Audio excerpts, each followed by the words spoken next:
And hello everybody, we are back. A lot later than I suggested we might be, but we are back. We've got Vero as Sagacious Hand, we've got Plucky Hero as Kalis Kudan, and me, Alkavash, as the Humble Storyteller. Last we left off our characters. They had been accused of yet another crime in Kaldor, have decided to steal food from Kaldor's kitchen after having a not terribly enlightening chat with Mason. They have proceeded to go down into the dungeons, freed their friend Righteous Lotus, and also freed the other prisoners that are in there. However, bargaining with them to take up the colours of the city guard and help protect the city under the oath of the Eclipse. And while they aren't necessarily aware that they have been Eclipse oathed, somehow they do become aware of the gravity of going back on their word.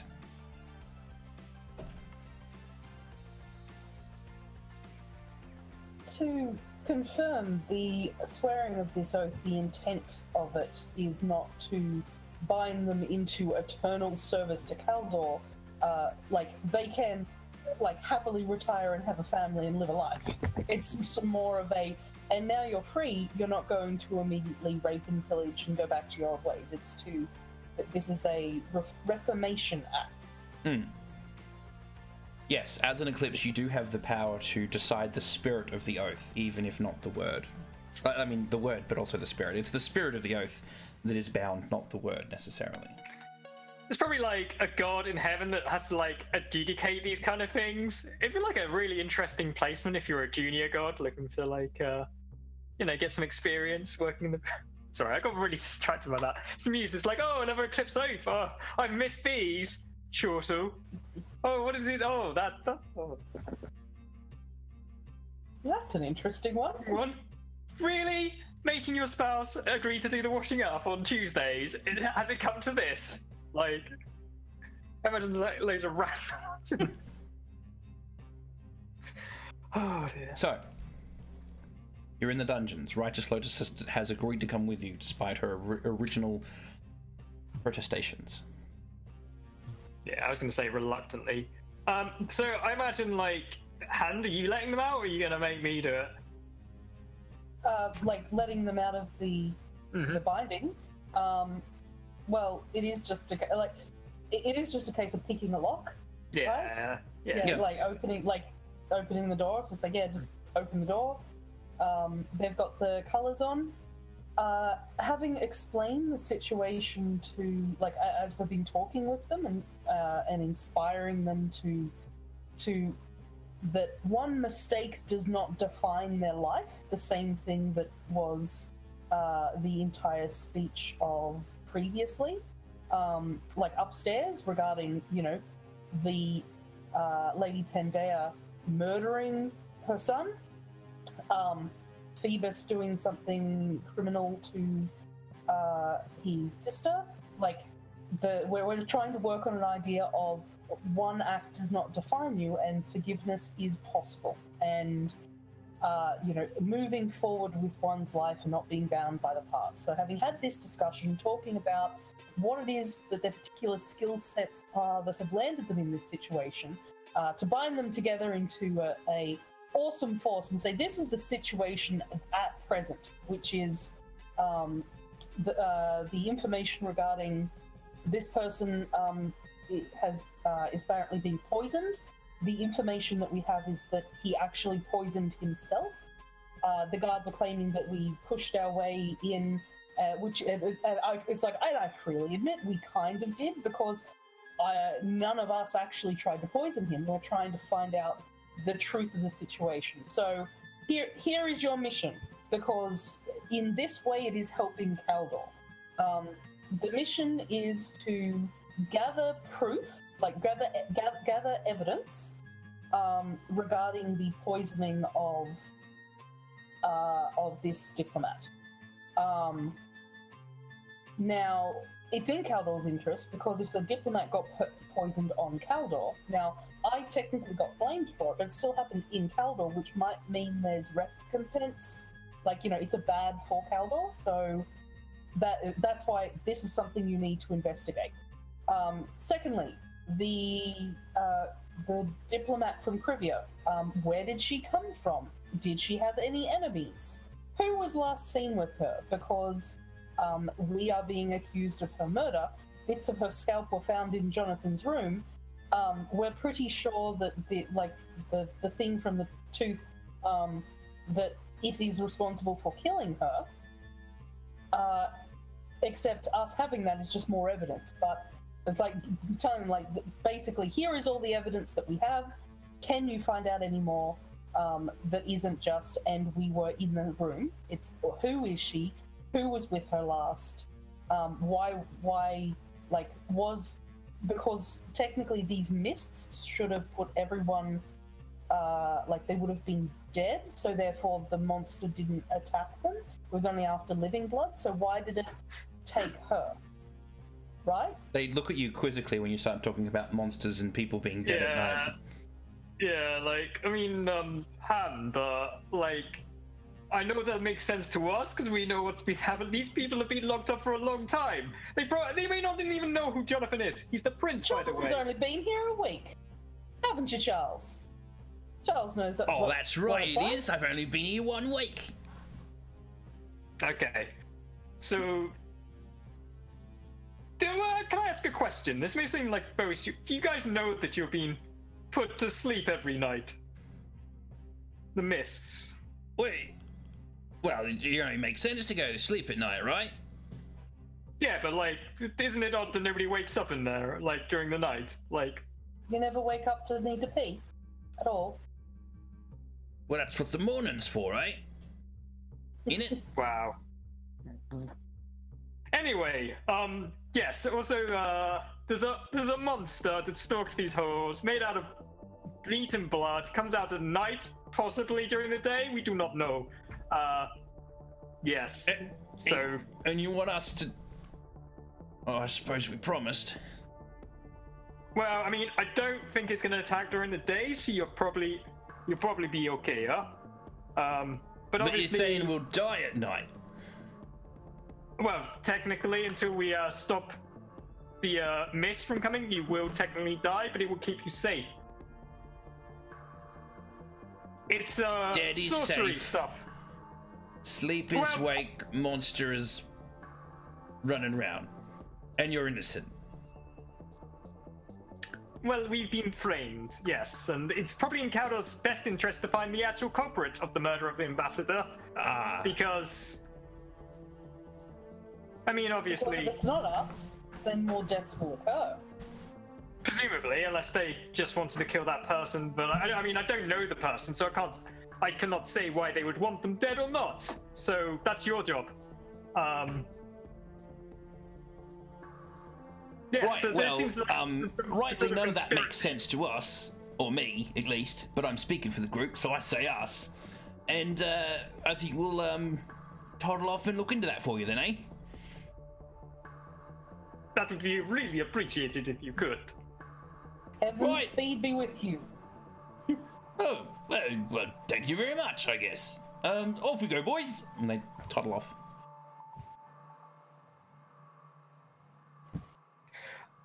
Are we like the worst guests? I feel like we are the worst guests. You know what? I've had worse guests at the Excelsior, so no. By and large spectrum, no, we are not the worst guests. But as we discussed somewhat last night, I don't necessarily think Caldor is the best host.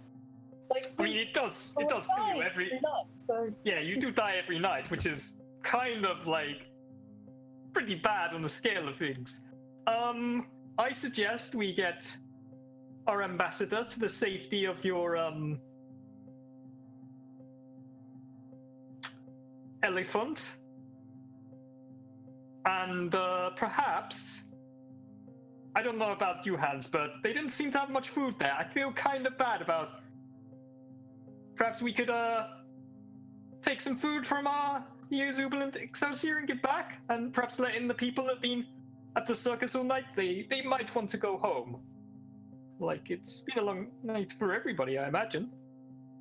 I agree. If we head on down there, are they going to let us through those gates, though? I mean, it's kind of been a long night for me. If they don't let us through the gates, I'm just going to walk through the wall. Like, we need to solve this issue so more people don't die, so, I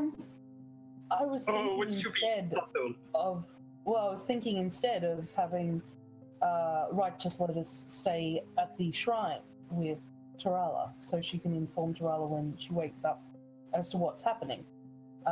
They won't starve overnight. Everyone managed to have a lovely feast last night that we didn't. So I think they can wait a day if we can fix this up and then, clear our names and then open the door. Otherwise, they've just accused me of murdering one, attempted murder of another. No, attempted murder of 2 people. Poisoning, scalping.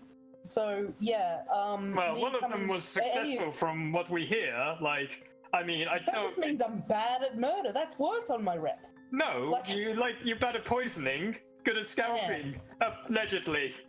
Allegedly. I mean, I don't think you did them, though. I mean, I've seen you. You're far competent. If you put your mind to it, they wouldn't have known you did it. I mean, that's what's insulting. They think we're bad at doing this sort of thing. And it's morally bad? I don't know. It's been a long night, Hans. So should we... I don't know about going back to the shrine. Aren't they all going to be still there? Like, we don't want to cross paths with the king. Surely they would have dispersed by now. I don't know. Maybe. Also, will she be safe with... Like, what happens if Maze is behind all this bad stuff? We don't know who to trust. Are you sure the ambassador... We could send them to the up the 1,000 steps.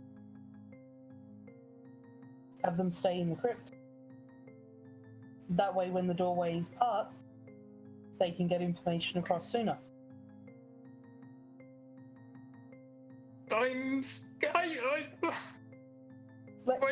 Sagacious Ten runs ahead and through his hair. It's like, I get you're skeptical, but the only other option is going up and saying, "Please, sir, would you mind opening the gate?"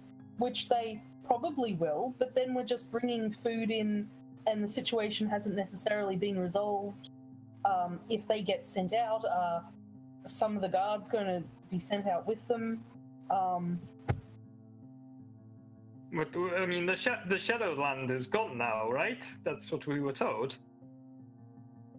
Yeah, that's that problem, but the mists and the monster every night hasn't gone.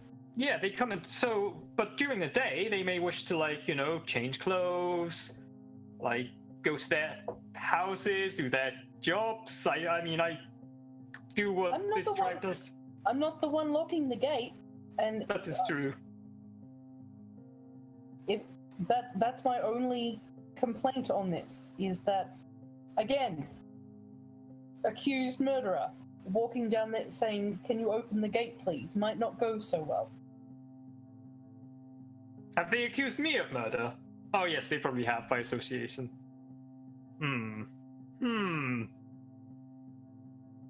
So either we leave Righteous Lotus and Tarala in the crypt, where they're generally that seems terrible. I mean, that seems terrible idea. Like, that's where... Yes, she will yell at me. She's going to be very angry. Also, we don't know where Jonas is. I don't want to have Tarala kidnapped. So, back of the wagon, we will pop the women and children, and off we go. So we take them to the tree? Yeah. I guess that works. But they can't hear what the goddess says because it's not for mortal ears. Then they can step back a bit. Okay. I guess that works. Like... Assuming Maze wishes to accompany us, and we don't run into the king, as I feel that would be bad. But you're the chieftain, so No, yeah, let's I'm making this up as I go. I don't know what's going on in this place. So, yeah, all forward. All to the tree. Might as well stick together at this point. Okay. And I'm taking the basket. Yes, I still think we should return some food for them, but let's press on. After cleared from murder, absolutely. I Okay. guess we go back to the shrine. What could go wrong, folks? Well, you need to go collect Jonathan. Jonathan will be waiting for you in the Great Hall. He has equipped himself with some royalish-looking armor and a sword. And he has his guard with him. I'm sort of impatiently tapping his foot, waiting for you to arrive. I've grabbed one of the shirts and chain from the guard cabinet myself, so I'm technically wearing Caldor's colours. Wow, that's gonna go down really well. I could stay undressed if you like. You're a handsome man, so... I know, but I haven't been able to walk into a room and wow them nearly as much as you can. It's starting to feel like every room I'm walking into, like, murderer, amazing, it's this just flashing needle. I mean, perhaps our next performance should be about murder. Draw inspiration from this, huh? My last performance was about murder. Like... Maybe you too much murder. Maybe a comedy, huh? You know what? Are we just doing this in front of Jonathan? Because that's hilarious.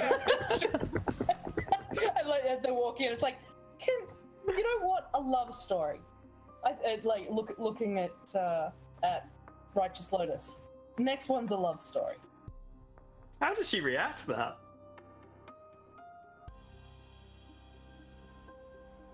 Next one's a love story.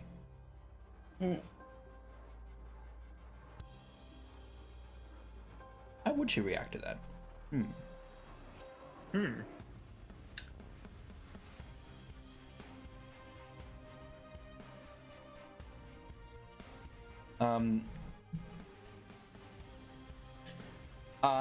In her, like, she's been relatively composed, but you can tell that she's been distressed at some point between when you saw her last and now. So like, some of her hair is not disheveled exactly, but it's not, you know, in that neat sort of pushback little bob that she had it in last night. And so she sort of just brushes some hair away from her forehead and sort of just tucks it behind her ear. And I don't know if I know much about that.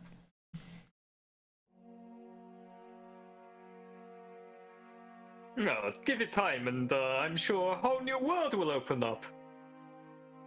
A new fantastic world. Jonathan! You have kept me waiting.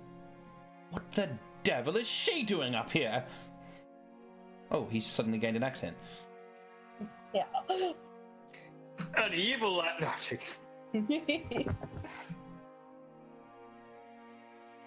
All right. Ready to go. She is meant to be in the dungeon. Yes. Just look at him. Like, return her at once. Well, you see, Jonathan, with all due respect, Chieftain's son, this kingdom has had a lot of problems recently, and we know that we're not responsible for, you know, the deaths, the poisoning, and so we thought it would be safer for everybody involved if we had our ambassador where you and your guards could keep an eye on her, and we and our party could keep an eye on her so nothing would happen and no misunderstandings could happen. I mean, we wouldn't want any misunderstandings now, would we? That would be unfortunate. She was meant to be collateral to ensure my safety. Around you, murderous lot.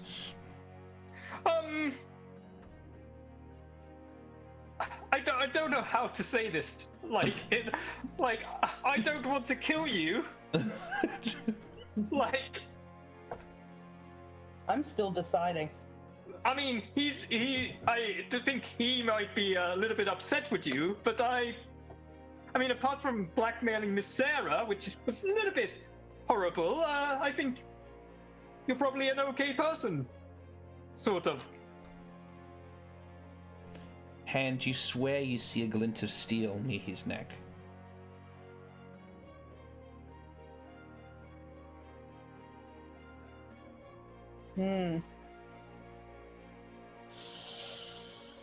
I have a feeling that Offhand has some opinions.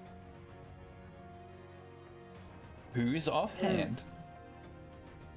Yeah, that's me. Because I'm insane. I'm an insane solar. Okay.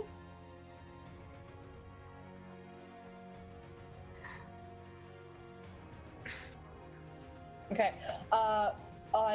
May I ask you a question? Is it Majesty? I forgive me. I do not know your people's titles. How would you like to be addressed, Jonathan? Yeah, well, apparently you're just going to call me Jonathan. Oh, okay. Well, I mean, if you like Chieftain's son, how would you like to be addressed? I am the Crown Prince Jonathan Marcus. Crown Prince, Jonathan Marcus? First of his name? I don't know. Yes, I like the sound of that. Add that on the end. First of his name. Do you mind if I ask something that is been of a curiosity to me? If I answer, we return the prisoner to the dungeon. No. No, she's Actually, innocent. No. No. I'm afraid not. Well, this is intolerable. Why should I answer your questions if you're not going to have the common decency of returning your diplomat to the dungeons where we left her? Can you, like, we'd return her if you could guarantee the safety of your guests. Can you do that? Well, with you out of the castle, I'm pretty sure we can. But we know we did not do that, so you see where we're coming from. The problem is that we know we were responsible for the deaths, and so while you're convinced we are, it is like that funny performance. Which one was it, Sagacious, with the comical thing and the misunderstanding and the teenage lovers? Oh, it was. You really should see that performance sometime. The ending is a little to be desired, though. Well, oh, we just. What? Make it quick. Jonathan. He puts his Sagacious hand puts two hands on the kid's shoulders. No. What? Okay. This is like, what are you doing? Don't touch me. I'll forgive you. What are you talking about?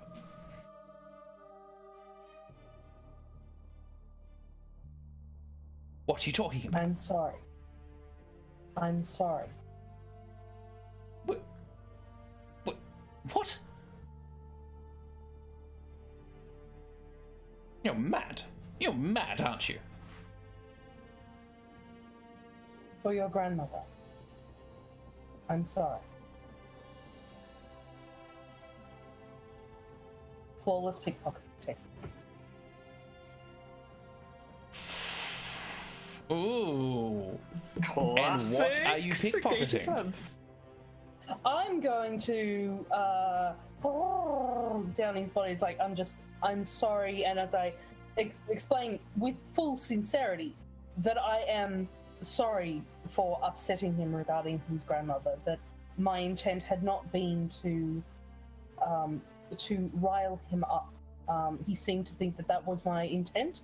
Was to frustrate him and deliver, and just speak to my own heart, which is that it hurts me when people deliberately insult or belittle me, and that our intent has never been to insult or belittle or deliberately frustrate him. That we have been acting in full honesty and sincerity to help this castle and aid its inhabitants. And in doing so, have trespassed against the sacred memories of his grandmother. And our intention was never to hurt him. And like, knowing how much it hurt him, knowing that the amount at which he lashed out at us. So, yeah, I am sorry, and I forgive you, flawless pickpocket. I'm gonna search for any little sorceress runes you might have on him. I knew you were gonna do that. That's genius. I love it. He doesn't have any sorceress runes on him. He has a coin purse, he has a brooch, and he has a necklace. I'm going to take the brooch and the necklace. That's 2 separate actions. Happy to do so. I've got 2 hands. You'll need to flurry. Well, technically have 4, as we've discovered. Cool. I mean, why are we stealing off him? Like, because she's a thief. oh, okay, cool. I don't want the coin purse.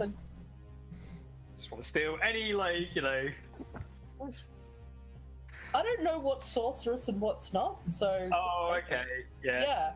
Okay. Yeah. Like, I can't be like, what's this sorcerously shaped thing under your shirt? So just yoink it. Yeah. So, is there a role involved in this? Well, it's flawless pickpocketing technique. He doesn't have any magic to resist it, so no. Yeah, so. But you'll have to spend for it twice. Yep, bang bang. Easy done. It's like 1 move, if that. So, okay.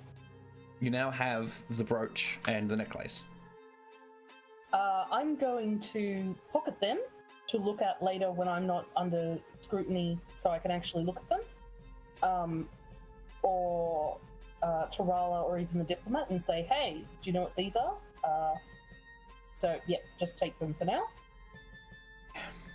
Sort of just, as you've sort of, you know, hands on, he's been sort of fighting for you not to have your hands on him, and as he's been sort of twirling about and his sort of coat jacket sort of opening, that's how you've managed to sort of slip your hands in and get everything. So he's just been sort of like, just get away from me, just don't touch me. Right. Guard, take her to the shrine. And the guard steps forward to put a hand on Lotus's arm, who looks to Kalis for direction. Because she's only here right now because he asked her to be. Yes, we'll take it from here. We go to the shrine with, what's your name, my friend? The guard? Yeah. Lance. Lance. Don't answer him! Not Lance, then. Huh? Just... Jonathan turns on his heels, like... He's got the French heel thing going on and marches out. Nice.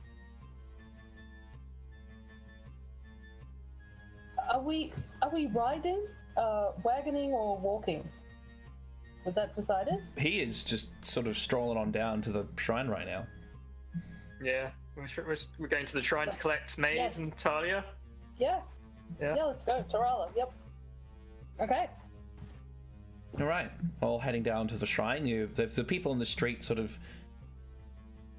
You can feel that there's a mixed feeling on the people of the street, you see. So you have endeared yourselves to these people quite solidly when you first arrived, but the rumours have started to circulate. Rumours that a lot of people aren't willing to accept and sort of are assuming has been sort of some sort of scheming by some other diplomat or such.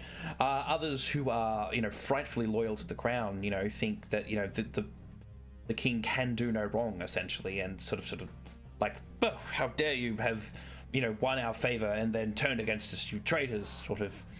So there's a sort of mixed feeling as you sort of are marched down the street by Jonathan and the guard, making a very good, well, a half decent show of like having you under control. It's good for the prince to be seen ahead of such a thing. And once you arrive at the shrine, you find that the crowd that was there previously has dispersed. The only person who remains is Maze, who currently has Tarala sort of laid out on a bed, and is sort of just tending to her wounds, her head especially. She's got a bit of a fever running, sort of just patting it with some cool cloths. She looks up. Actually a fever? Well, who knows? You don't have medicine, so you don't know.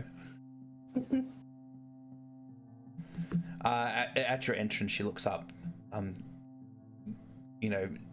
nods her head politely towards the prince, and then sees you as you enter, looking towards Righteous Lotus.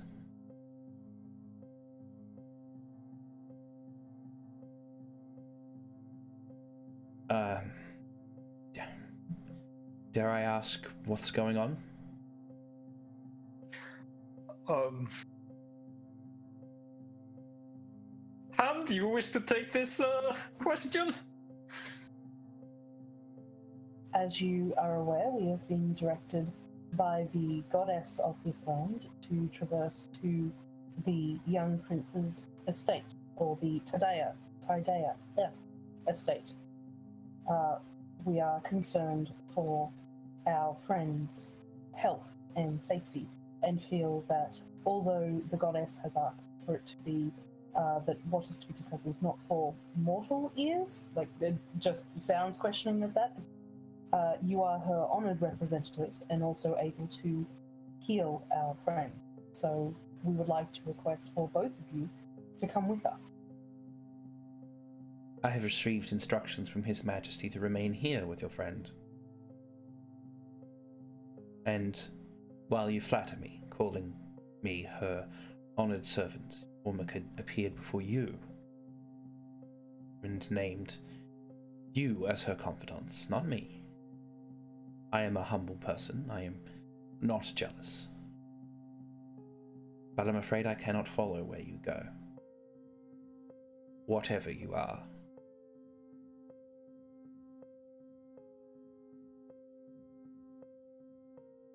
Jonathan sort of suddenly looks concerned. What do you mean by that? Former could clearly name them something other than mortal. What? Are they monsters? Demons? I don't know. Guardian spirits, Your Majesty. Well, that Why else sounds do you preposterous. think that I was in your room?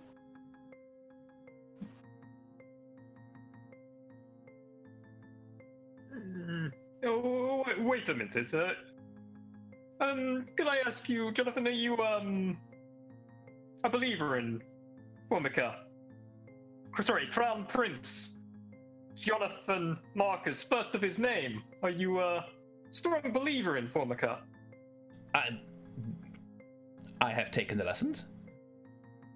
Do you think that Formica would be the kind of being that would consult with demons or monsters? Well, the book certainly suggests not, but I haven't seen her until this morning. How am I to know if it's even Formica itself and not one of your parlor tricks? That is very wise to keep an open mind, but I believe that was Formica, and take her words very seriously. Oh, well, now I'm convinced. Really? Oh, that is wonderful. Then we should proceed. What? Oh.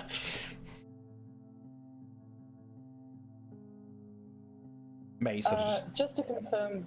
Oh, sorry. Go. May sort of just bows. Is there any further assistance I can render?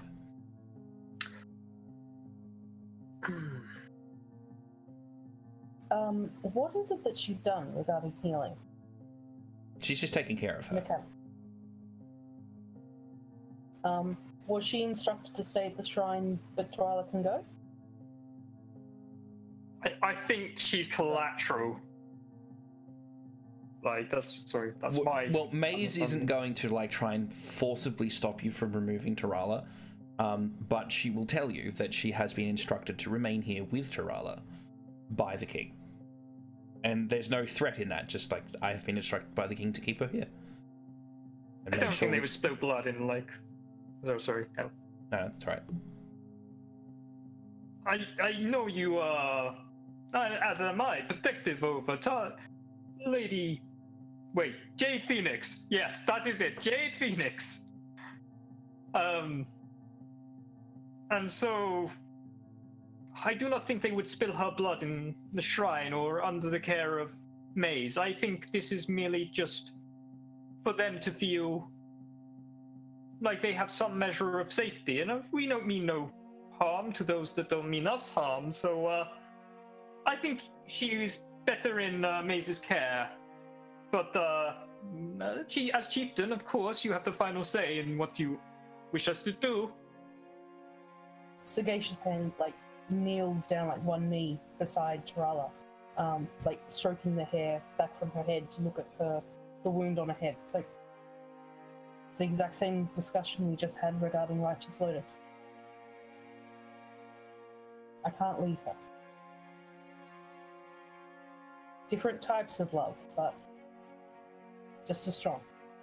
Probably not a good idea. Probably not a good idea to move the shrine, and then that way she technically hasn't left the shrine. Would that be bad idea, right? Letter of the law, but not the spirit. Should we have moved the castle so Righteous Lotus remained in the jail? We could have done, but that would probably cause way much more disruption than the way we wanted to. Jonathan just rolls his eyes and, oh, what are they blathering about? Maze just inclines her head, says, well, I can't stop you from taking her, but I was requested to keep her here. However,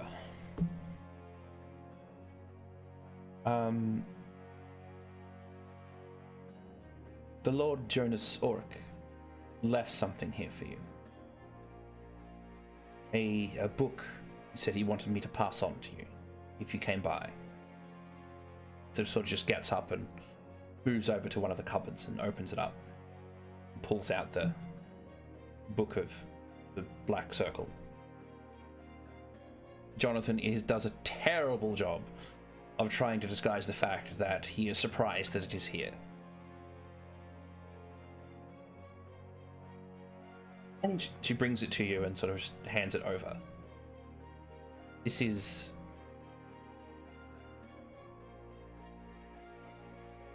pitiable that you should possess such a thing. I believe, from what I've heard, that this kind of learning of this kind is frowned upon. What would you say a kind of person, Maze, that would read this kind of, or go into this kind of mystical arts? Kalis waves around like, ooh, mystical.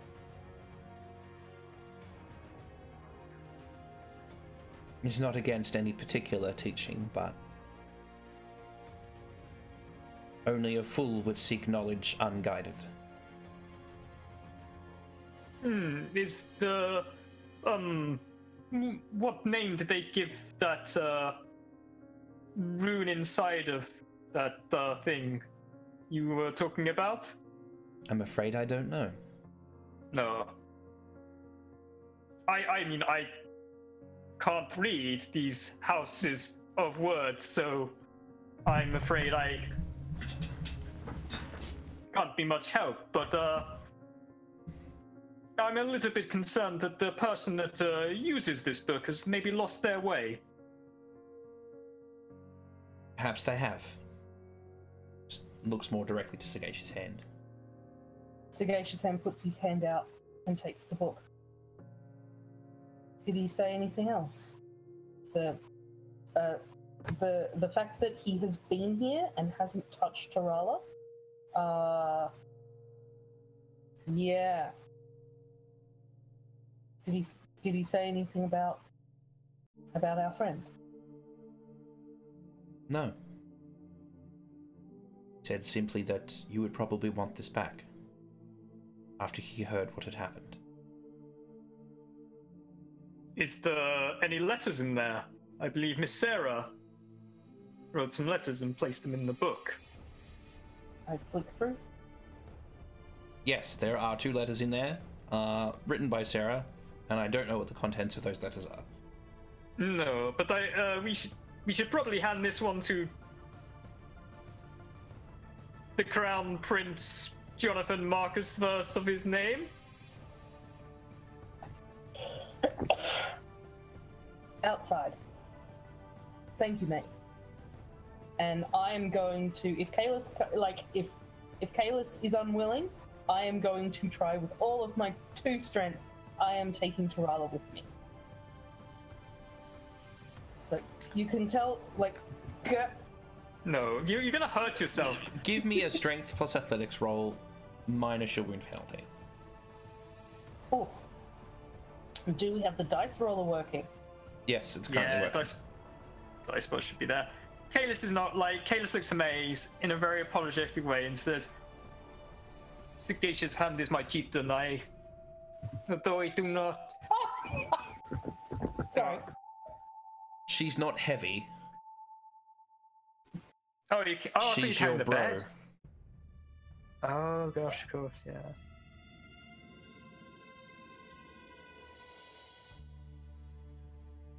That's 4 She's successes, never- by the way. Yeah. Jade Phoenix Soul has never, ever been a burden to me. And I'm not letting some goddamn monster make it now. So, and so I'm going to hold her, cradle her head, like, in mine. The wound on that side, her on this side. The, having taken the book and slipping it into the, like, back of my pants. Let's go. Let me know if you wish me to carry either of you.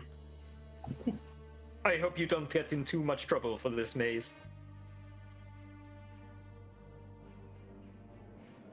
She just shrugs. What shall be, shall be.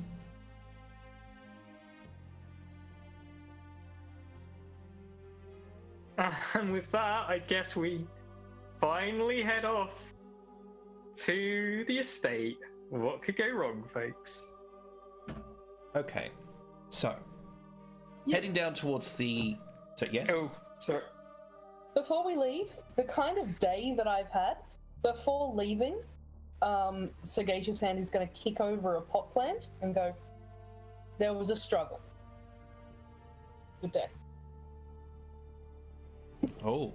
They, you know, I don't want her to get in any trouble. I'm not going to be like, and I'll hit you, so it's just The like... secret bonsai! Oh, it was the final seal of the underworld! The day I'm having, yes, it probably was. Yep. I do not feel the need to kick over plants, but there was a struggle. Kayla starts questioning. Heading down towards the castle gates. The guards see you approach and they sort of unhinge a smaller door set inside the larger city gates, sort of open it up to allow you passage. You could, when you step through, you find there's a large crowd of people. The people who left the city under the evacuation order from Kalis Kodan and don't seem to be being allowed back in. A great sort of cry of indignation erupts out between them when the door opens and you are let out, and then it is promptly closed behind you. Hearing the latch sort of slam down behind you. The prince is swamped by people demanding answers, and he does not know how to give them.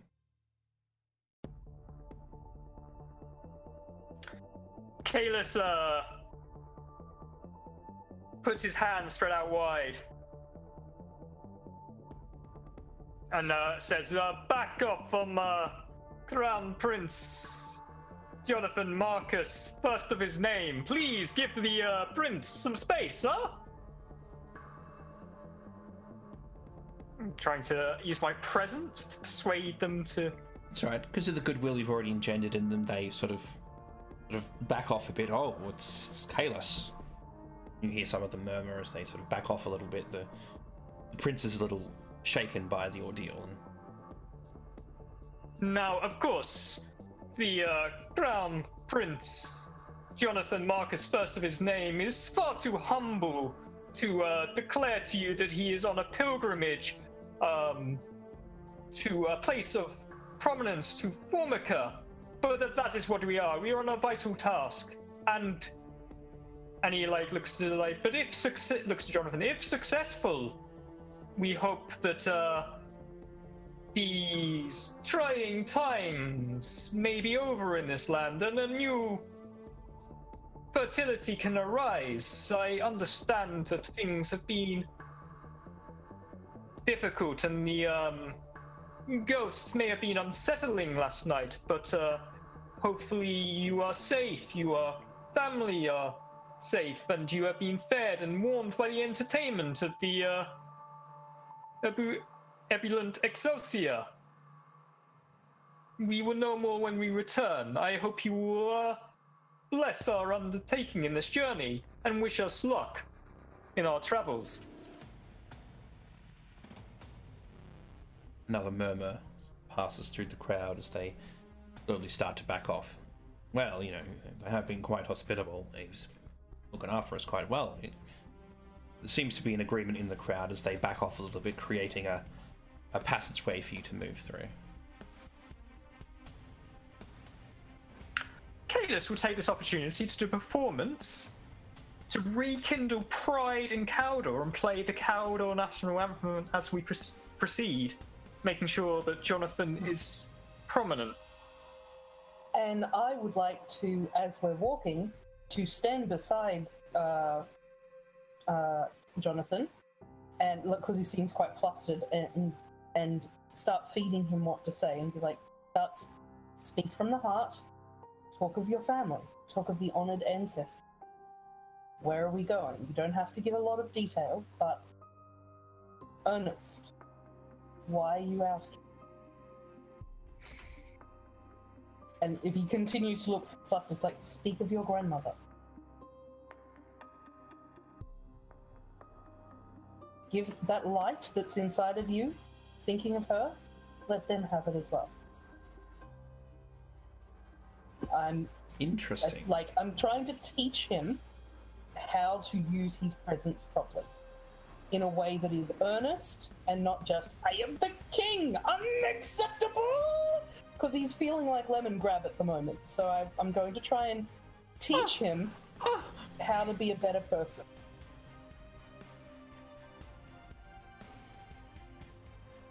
So... Okay.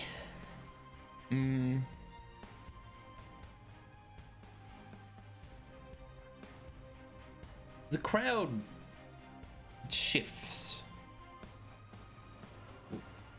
Where originally they had started a little bit antagonistic, demanding answers. Not necessarily sort of blaming Jonathan from their woes, but expecting him to have answers. When you start helping guide him and he starts speaking from the heart,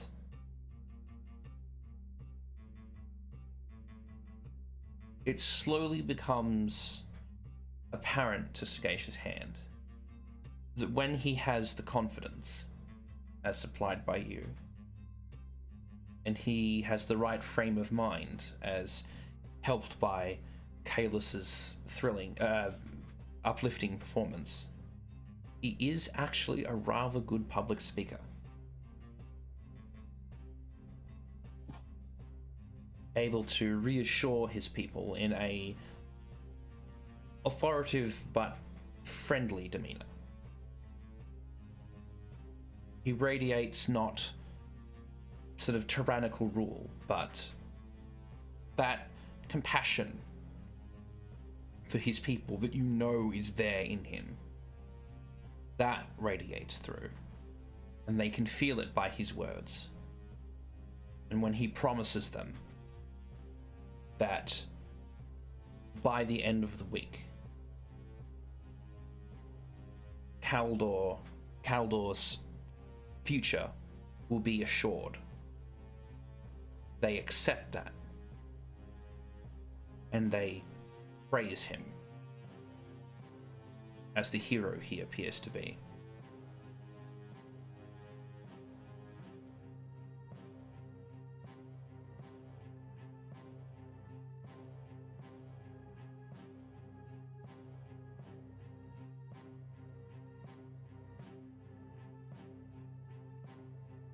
Nothing else really sort of hinders your journey.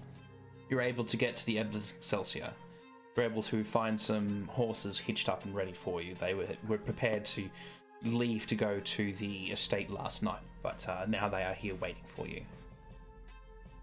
You're able to climb up into the cart with the wagon driver sort of cracking his whip and getting the horses to sort of take off at a steady pace, trundling on down the road, passing through the winding, broken road.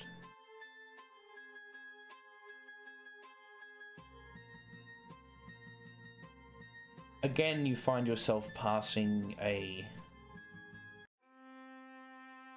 almost lifeless countryside.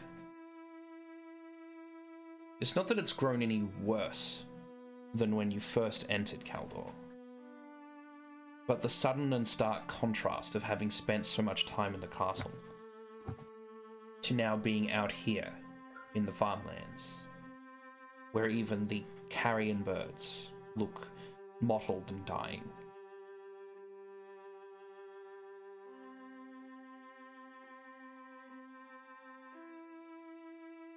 Your experience in the underworld showed you a sort of vast and desolate wasteland. It was empty, but a sort of serene in its stillness. As if the land was fully dead and had taken upon it that mask of sad beauty that all dying things have when viewed from an objective lens. But this land is not dead. It is dying.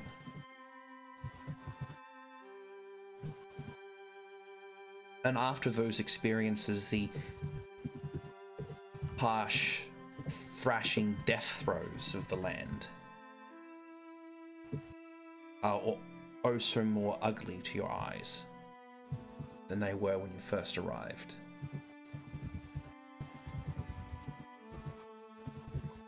You pass several outposts and homesteads, traveling through most of the day, until finally, as the sun begins to set on the western horizon once more, you pull down a long pathway rode by skeletal trees. At least they start skeletal. The closer you get to the estate, the more healthy these trees begin to seem. The first few rows dead, cracked and dying. The next few barely holding on to a few leaves that are ashen grey. The next few more full in their canopies, but that slow decline into winter. That myriad of autumn colours of the yellows and oranges and reds. Until when you finally arrive at the estate itself, it is like you have walked into an entirely different land. This place is beautiful. The grass is here well kept, perfectly length to seem but a soft carpet upon the ground, not overgrown. The pathways here, as if they had been tended to. The large cottage that is here is overgrown with vines and flowers, but they seem to frame it in beauty, rather than cling to it like they were trying to take over its stony edifice. Rows and rows of flowers span out through the cottage gardens. When you arrive at the door, and it is closed, you can see all of the windows boarded over. It becomes quite apparent that no one has been here for a significant period of time.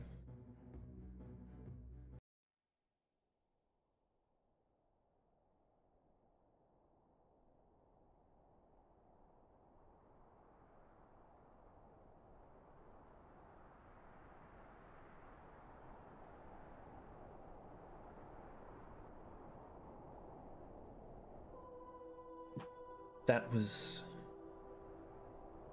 amazing back there, Jonathan finally says after the day is almost done.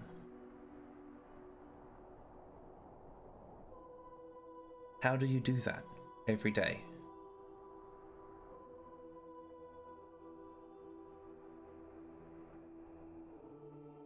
Because someone has to.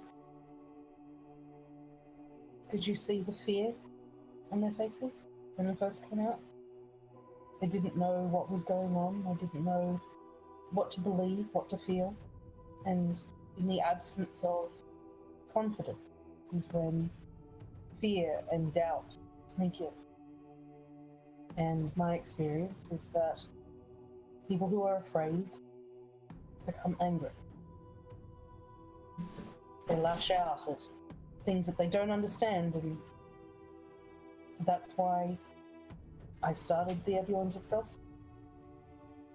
We're something that brings joy to the people who need it, education to those who want it, freedom to those who crave it. It's not a question of how, it's something that I'm sure you'll learn in time that you're going to have to, but once you figure out the why you do it, everything else rolls. You've got a talent for it, but you're still acting from a place of fear, which is why I wanted you to come out with this. I hated what you said of her. I know. But I wasn't lying. Father says it was all part of some performance, a story you made up. It didn't feel like a story. Was that rune you threw part of the story as well?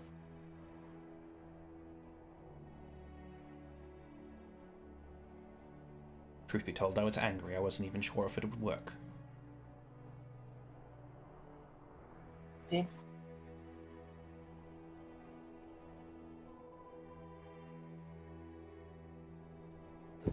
Read intentions. How does he feel after knowing that it worked?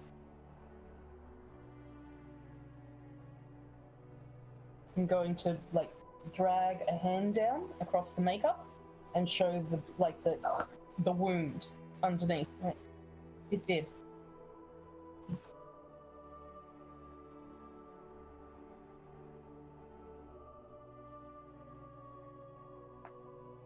He frowns and looks away.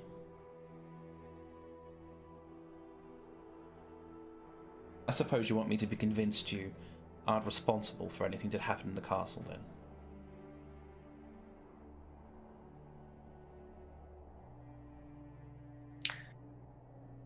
Well, you gave us incorrect information, but that's alright. They're not going to sleep. They're dying. Every night. What?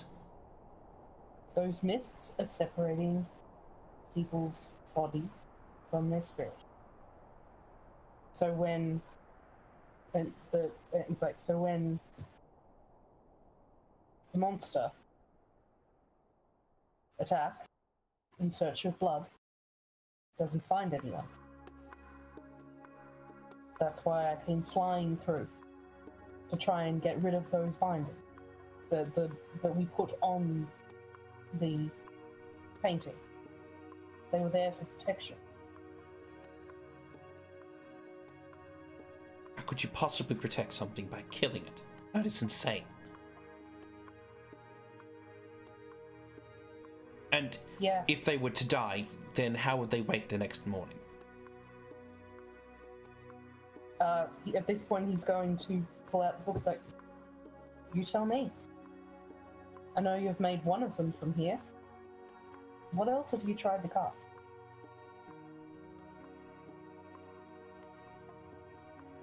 Because we're about to go talk to a goddess and possibly even your grandmother. And I need to know if there's anything else in here that you've done, that you've tried. Granny is here.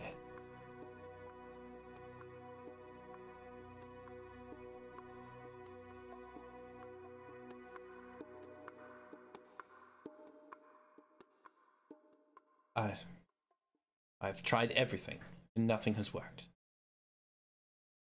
I mustn't have the talent for it. From what I understand of Shastra and De Novo, it seems that you may indeed have the talent for it. It just needs a little bit of, how do we say, cultivating?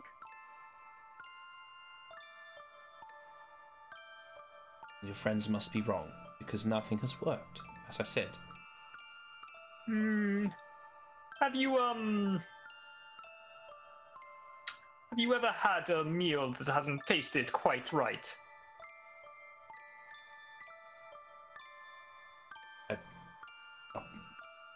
What?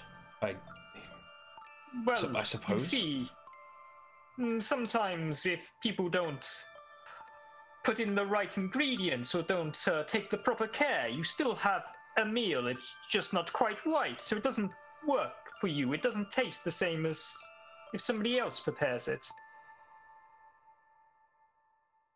But a meal has still been created. But you still have a meal, even if you don't really recognize it as such. And this is a lot more harder than making a meal. Sorcery is not something to be taken lightly. Crown Prince Jonathan Marcus, first of his name.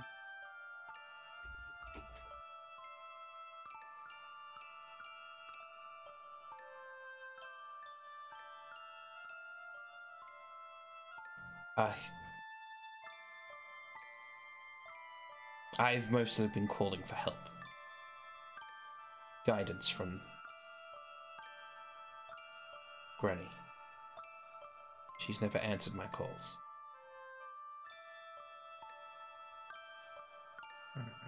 Did you try calling her with this? Not at first, but eventually. Where did you even find such a thing? It was in the library.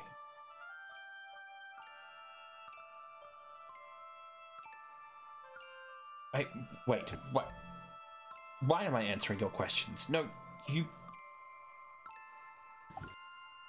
I'd like to flip through it, through this book. It being in the library, I'd like to find out if this had a previous owner.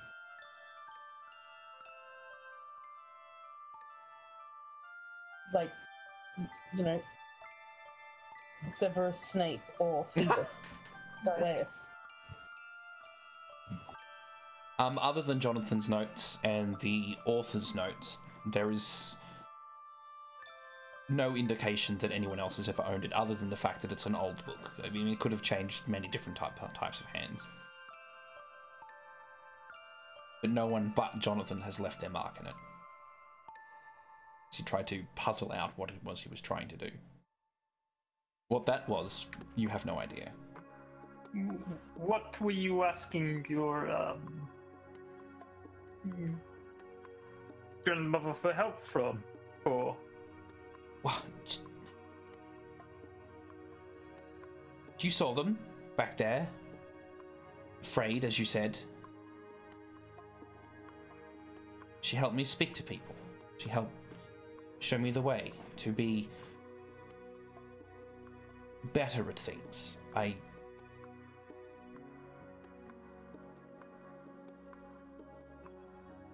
need to be better. With her gone, I don't know, I fail a lot. can I let you in on a secret? Crown Prince Jonathan Marcus, first of his name.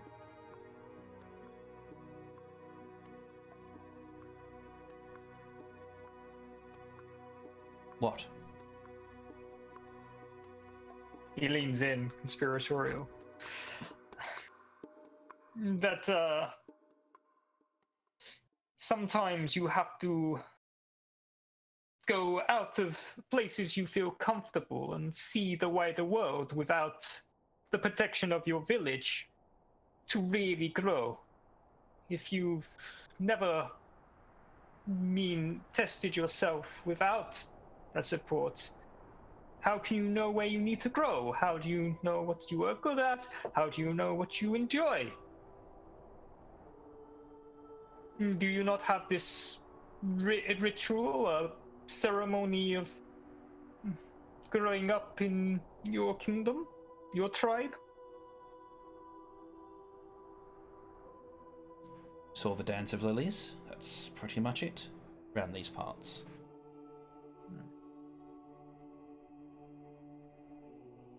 If you wish my help in teaching what I know, I'd be happy to show you the wisdom I have found from my journeys and travels. You know that I was once a pit fighter in Nexus. You learn how to be quite reliant, but I also survived in the... And he points over to like the forest and like in the wilderness as well. And there is no hiding from what you are capable of and who you are in the unforgiving wilds. You will need me here. Father is... I don't know. Not what he once was. Sad. What do you mean? All the time.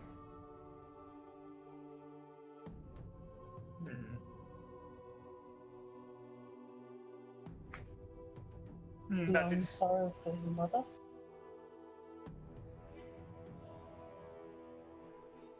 If so, we must both be feeling it.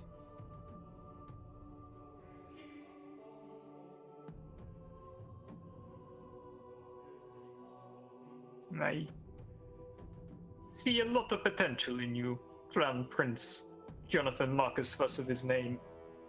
I'd be happy, like I say, to help prepare you for the journeys ahead, the trials to come, as I am sure Sagacious Hand would, and many of our friends. Sure. What, run off and join the circus? Learn to be a better king? It's not the most... No, you please, Chieftain, you go on. You are... People leave their homes behind for many different reasons, but I think I know what might appeal to you.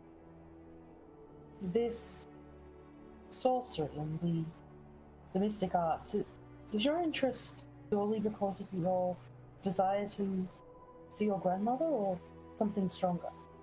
Do you truly wish to learn how to master them?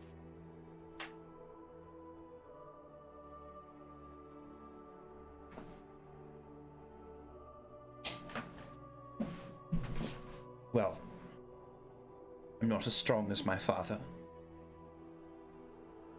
might help.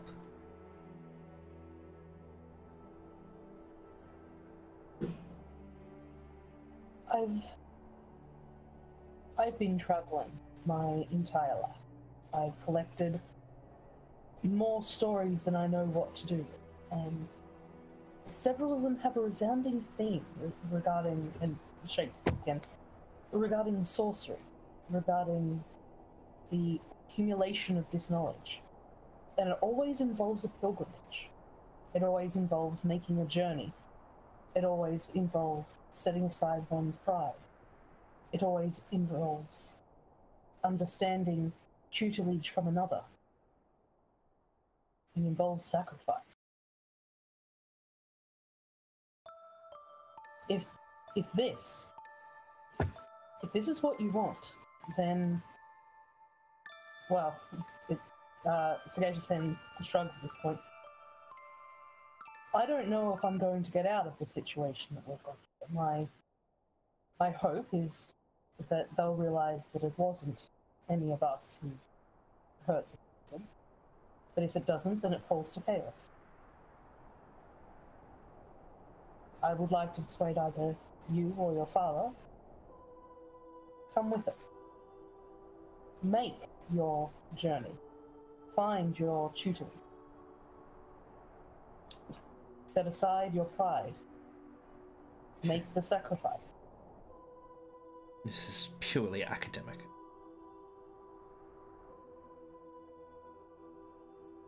And while you're seeing to your mind, I can assure you that I could help you see to your body. A king needs to be fit in mind, body, and me and Sagacious Hand can both see to speaking from the heart and helping you in that regard, if you wish it.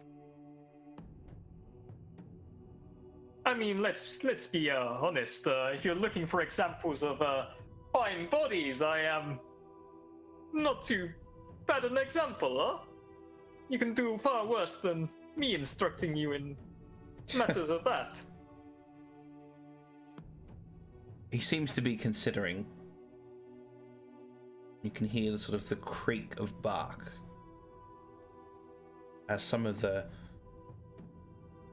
vines covered in flowers stretched up over the front facade of the cottage start to peel away and reveal their almost human-like shapes. They bend down, towering over you, 3 stories tall.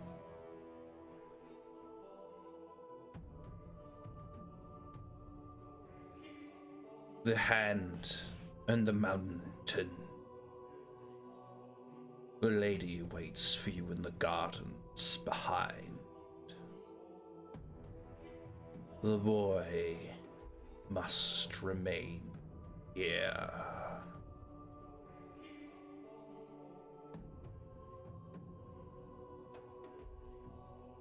Jonathan screams.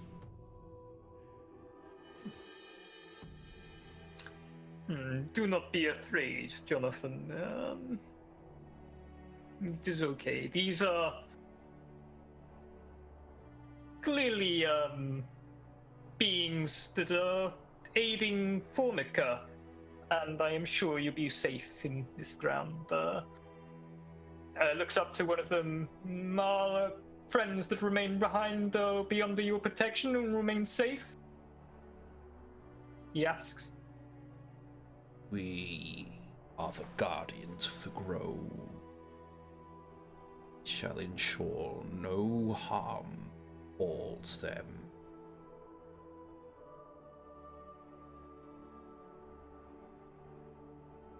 Kalis will bow in appreciation. Sagacious Hand does as well. Giving a soft kiss to the forehead of Tarala and stroking her hair back from the forehead. Before getting ready to depart. She moans as you do, calling out for her mother, her father.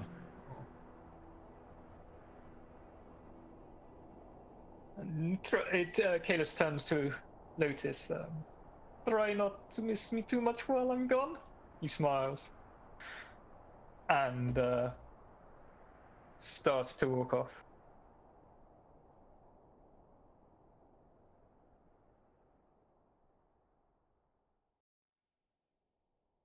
Moving around with the cottage,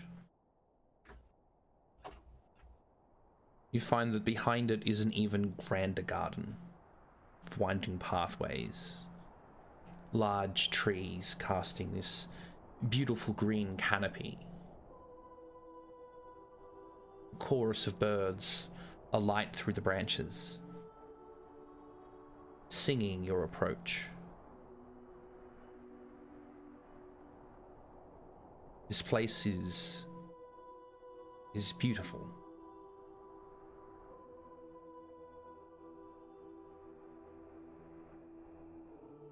And in the center of it all,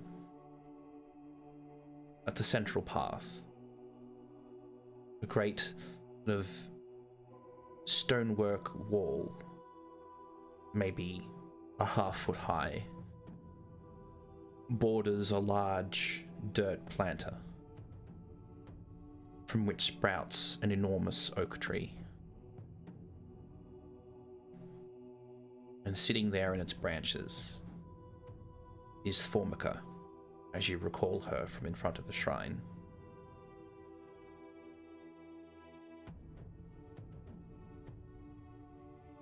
She's stooped down near the front of the trunk,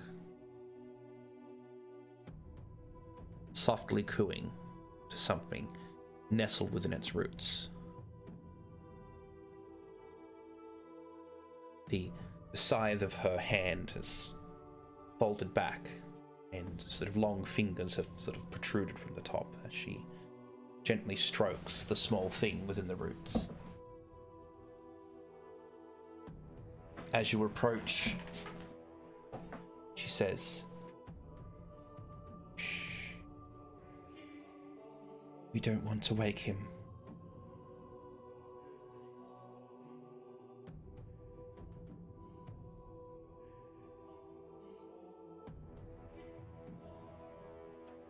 Getting closer, you find that nestled in the roots at the base of this tree, dirt has been dug aside, revealing a small skeleton. A child, perhaps 5 to 6 years of age. She's just stroking the brow of its skull.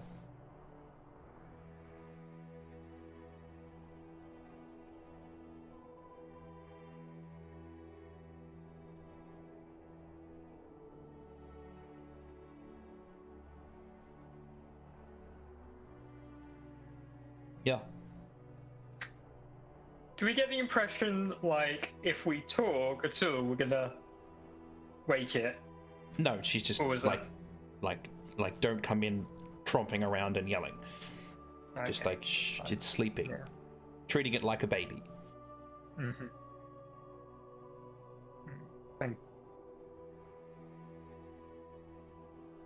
Kalis looks to Han. Does Han look like he has anything to say?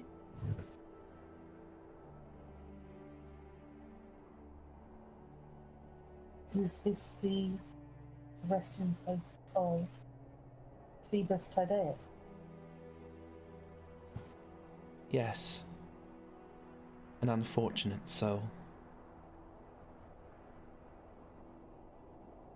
Why could Jonathan not come so he could see the truth of the circumstance?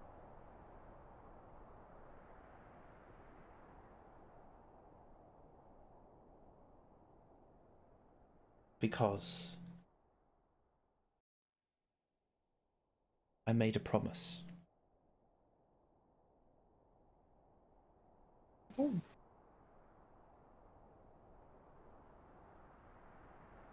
To one of my many daughters. You would know her as Pandea.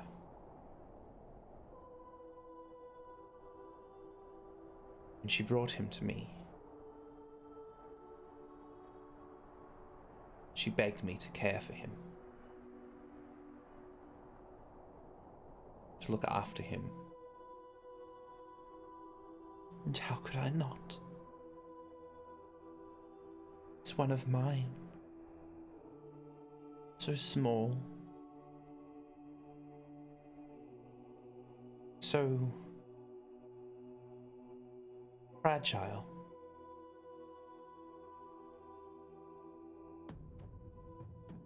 And yet lacking the innocence of youth.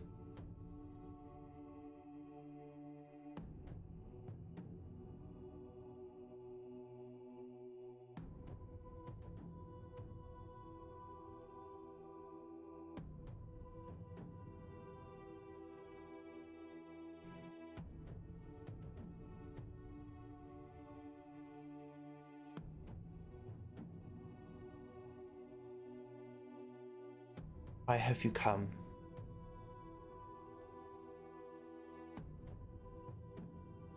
The magistrate said you needed to speak with me, that I should make myself known.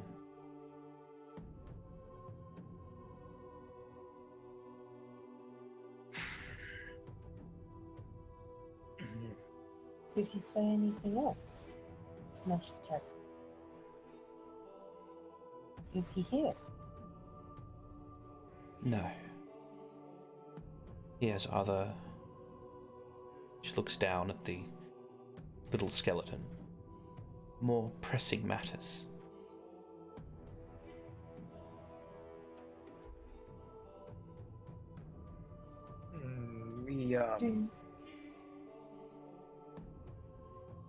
Do you know if the darkness that comes upon the castle is that someone without the innocence of youth?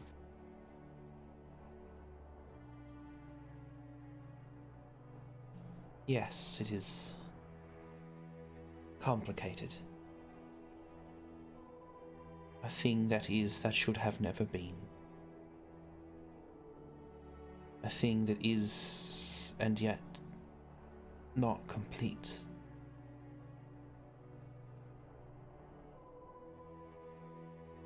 He wrestles with it constantly, neither truly understanding their bond, neither able to fully take control, only guided by their instincts.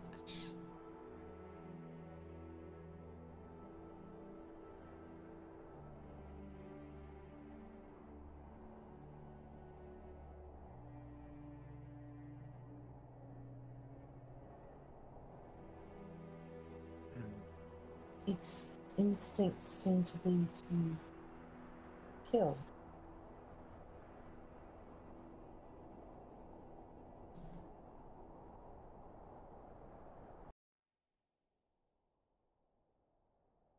Is it a farmer's instinct to kill?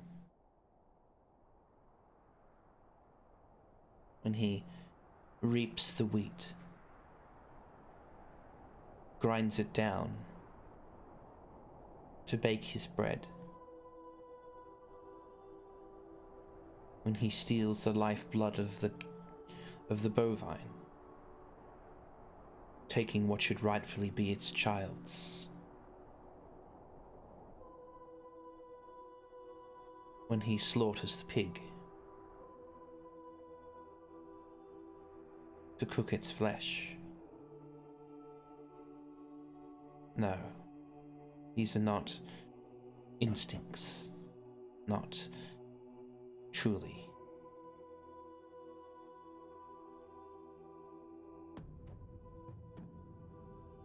He's clearly having a terrible toll on your lands, your kingdom. Alas, I am powerless to stop it. Why are you, the goddess of this land, powerless? Could not we take Phoebus to a resting spot with his family? Away from here. This seems to be your most sacred part of Caldor itself. As we walked in, there is life here. What would happen if we moved him to be with his mother? It would do no good. He's broken, you see. What I tend to hear is child of light, forever separated from its brother. A boy all the same, trapped in the dark.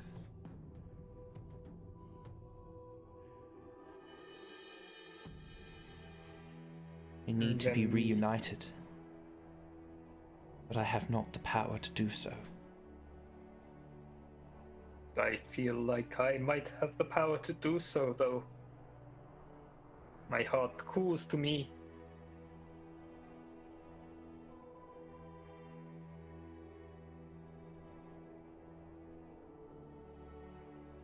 Because of what I am, maybe?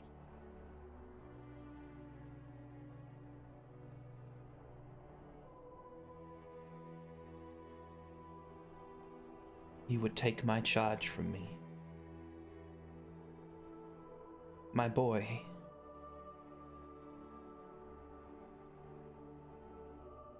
It is a weight you have carried for a long time.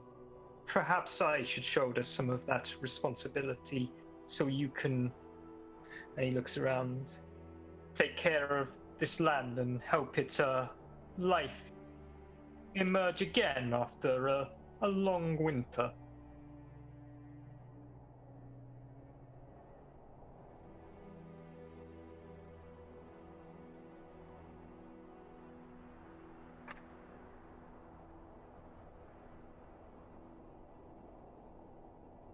The problem is not here.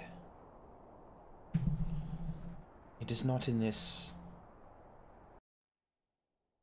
child, but in what was taken from it.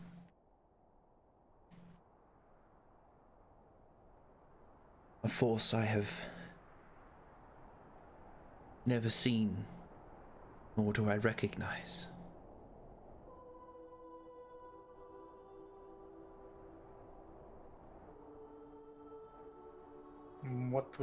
Do you know what was taken, though?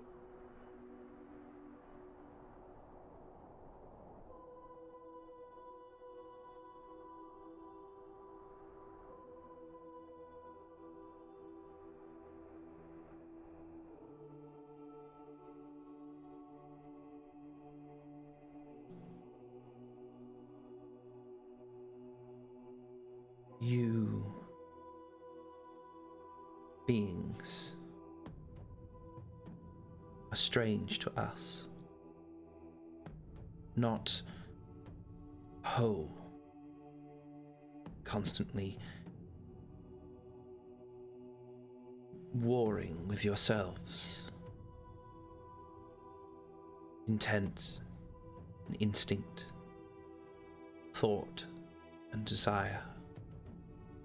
It is a strange relationship you have with yourselves. The innocent child here is all that is left.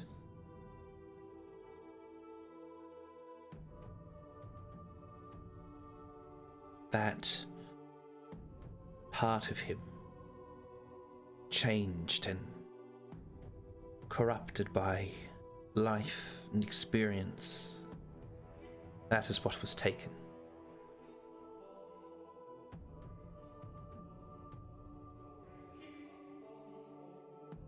I know not what ripped it away,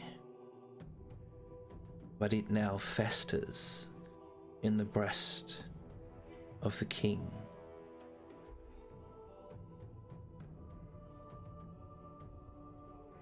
And he is the only one worthy of my gifts. But as he is, I cannot give it to him.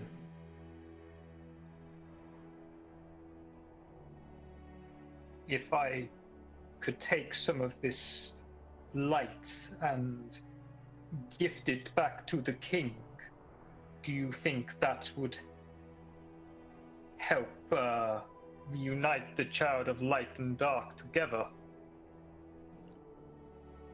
His soul is full, and a magic I do not understand binds them together.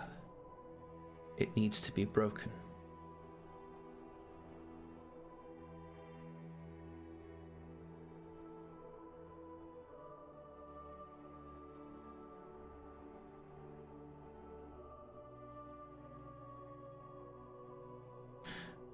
My daughter does what she can,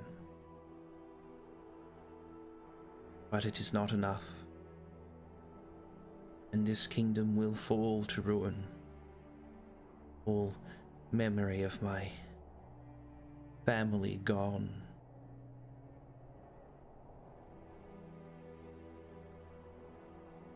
I thought maybe Jonathan,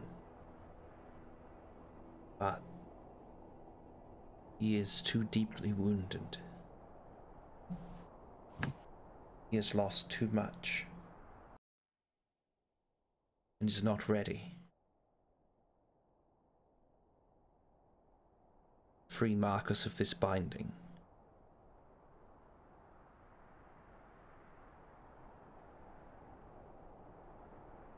And then give him this. She reaches into her abdomen with a scythe. A pure, bright, warm, loving light issuing forth from the wound. She draws it out of herself.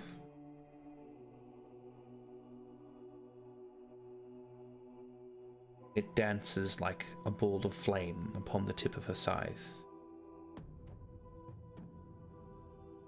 She dips it into one of the lanterns along the path, lighting it with that same bright golden silver light.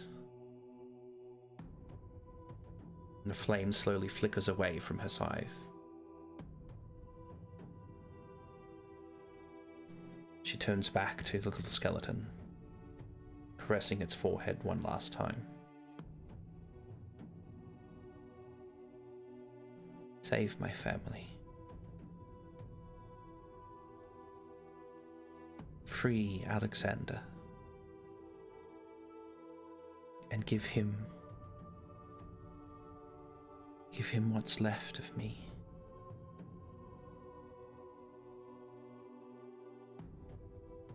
This chill wind blows through the garden. See several of the flowers start to fall from the blooming tree. A few leaves. As she leans back against the oak trunk and evaporates into nothing.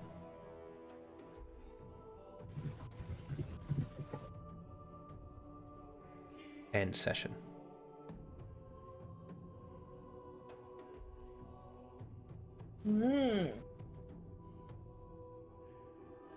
End session or break of session? We can't go any further. Tarala's gonna wake up.